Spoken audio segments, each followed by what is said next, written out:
Hello friends, की हाल चाल। आज के वीडियो में मैं शेयर करूंगी कोणार्क मंदिर के कुछ रोचक तथ्य।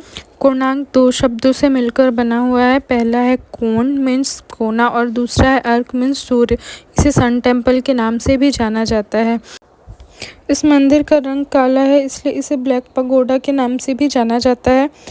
भगवान सूर्य को समर्पित यह मंदिर रथ के आकार का बनाया गया है, जिसमें 24 पहिए और 7 घोड़े हैं।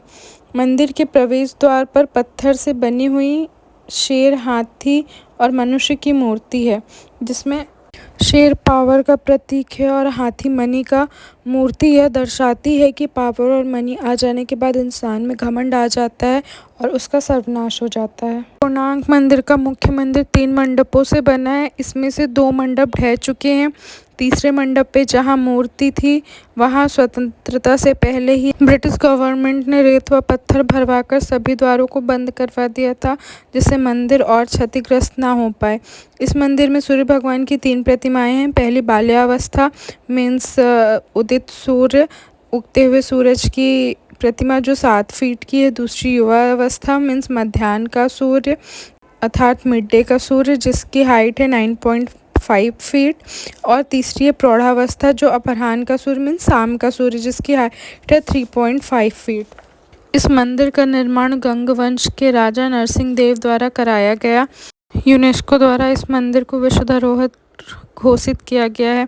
इस मंदिर से एक पौराणिक कथा भी जुड़ी हुई है। पुराणों के अनुसार भगवान श्री कृष्ण के पुत्र सांब ने एक बार नारद मुनि के साथ दुर्व्यवहार किया, जिससे क्रोधित होकर मुनिवर ने कुष्ठरोग का श्राप दे दिया। श्राप से मुक्ति हेतु सांब ने चंद्रभागा नदी के तट पर सूर्यदेव की कठिन तपस्या की। तपस्या से प्रसन्न होकर सूर्यदेव ने सांब को रोग मुक्त कर दिया। रोग नाश के उपरांत चंद्रभागा नदी में स्नान करते हुए सांब को सूर्यदेव की एक मूर्ति मिली। यह मूर्ति सूर्यदेव के शरीर के ही भाग से देव शिल्पी श्री विश्वकर्मा देव द्वारा बनाई गई थी। मूर्ति को सांब ने अपने ही बनाए मित्रवन के एक मंदिर में स्थापित कर दिया। कोणार्क मंदिर भारत के प्रसिद्ध मंदिरों में से एक है, परंतु यह खंडित मंदिरों की सूची में भी आता है। यहाँ पर सूर्यदेव की पूजा अर्चना नहीं की जाती है। इसका कारण मंदिर के गर्भगृह का क्षतिग्रस्त होना और सूर्य देवता की मूर्ति का खंडित होना माना जाता है।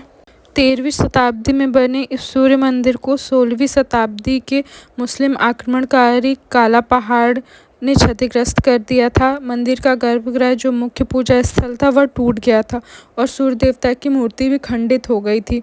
हिंदू धर्म में खंडित मूर्तियों की पूजा करना वर्जित है, इसलिए मंदिर में पूजा बंद हो गई। यह मंदिर सिर्फ अपने अनूठे वास्तुकला, जटिल नक्काशी के लिए ही नहीं बल्कि और कई रहस्यमय कहानियों के लिए भी प्रसिद्ध है। उसमें से एक रहस्यमय कथा यह भी है कि यहाँ के स्थानीय लोगों का ऐसा मानना है कि इस मंदिर में कभी पूजा की ही नहीं गई। मंदिर का निर्माण कार्य पूरा होते ही इसे खंडित घोषित कर दिया गया। इसकी कथा भी बड़ी रोचक है। 1200 कारीगरों ने 12 वर्षों तक सूर्यदेव के रथ के आकार के अद्भुत मंदिर का निर्माण किया, जो पत्थरों से निर्मित था। लेकिन जब मंदिर के भव्य शिखर निर्माण की बारी आई, जिसे अम्लका भी कहते हैं, वो अपनी जगह पर नहीं बैठ पा रहा था, जिससे मंदिर के मुख्य वास्तुकार विशु महाराणा की चिंता बढ़ती जा रही थी, क्योंकि राजा नरसिंह देव शीघ्र ही मंदिर निर्माण का कार्य पूर्ण चाहते थे और विलम्ब होने पर राजा का गुस्सा बढ़ता जा रहा था, जिससे 1200 कारीगरों की जान खतरे में थी। तभी रात के अंधेरे में 12 वर्ष का लड़का, जो कोई और नहीं विशु महाराणा का बेटा धर्मपद ने अपने पिता की और कारीगरों की मुश्किलों को देखा तो शिखर में चढ़ा और कुछ गणना करके अम्लका को सही जगह पर टिका दिया, जो किसी चमत्कार से कम नहीं था। जो बड़े बड़े कारीगर नहीं कर पाए, यह काम एक 12 वर्ष के बालक ने कर दिया। ऐसा सुनकर राजा क्रोधित हो सकते थे और कारीगरों को दंड भी दे सकते थे, जिससे चिंतित होकर धर्मपद ने मंदिर के शिखर से समुद्र में छलांग लगा दी और समुद्र की लहरों में विलुप्त हो गया और इस मंदिर में कभी भी पूजा नहीं की गई। कोणार्क मंदिर का पहिया इस मंदिर का एक अभिन्न अंग है और यह सूर्यदेव के रथ को दर्शाता है, जिसमें 24 पहिए हैं जो 12 महीने और 12 राशियों के प्रतीक हैं। इस पहिए को घड़ी के रूप में भी इस्तेमाल किया जाता है। हर पहिए में 8 बड़ी तीलियां हैं और हर तीलियों के बीच का समय 3 घंटे का होता है, अर्थात 8 × 3 = 24 आवर्स।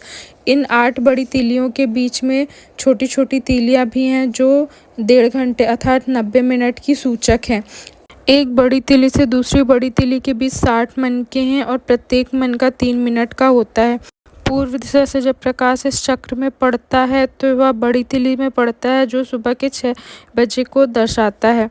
कोणार्क चक्र प्रगति, परिश्रम और जीवांत का प्रतीक है। ऐसी मान्यता है कि इस चक्र का उपयोग कई धार्मिक आयोजनों और अनुष्ठानों के लिए सटीक समय निर्धारित करने के लिए किया जाता है। विभिन्न विद्वान चक्र की अलग अलग व्याख्या करते हैं।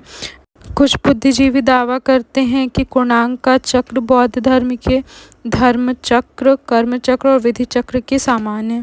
प्रांगण में ही नवग्रह मंदिर भी बना हुआ है, जिसमें सारे नवग्रह एक साथ उपस्थित हैं। आप जब भी पुरी जाइए तो इस मंदिर का दर्शन जरूर करके आइए। आपको कोणार्क मंदिर का ये वीडियो कैसा लगा और ये जानकारियाँ कैसी लगी, मेरे साथ कमेंट में ज़रूर शेयर करिएगा। प्लीज़ मेरे चैनल को लाइक और सब्सक्राइब करिए और कमेंट करिए। Thank you for watching.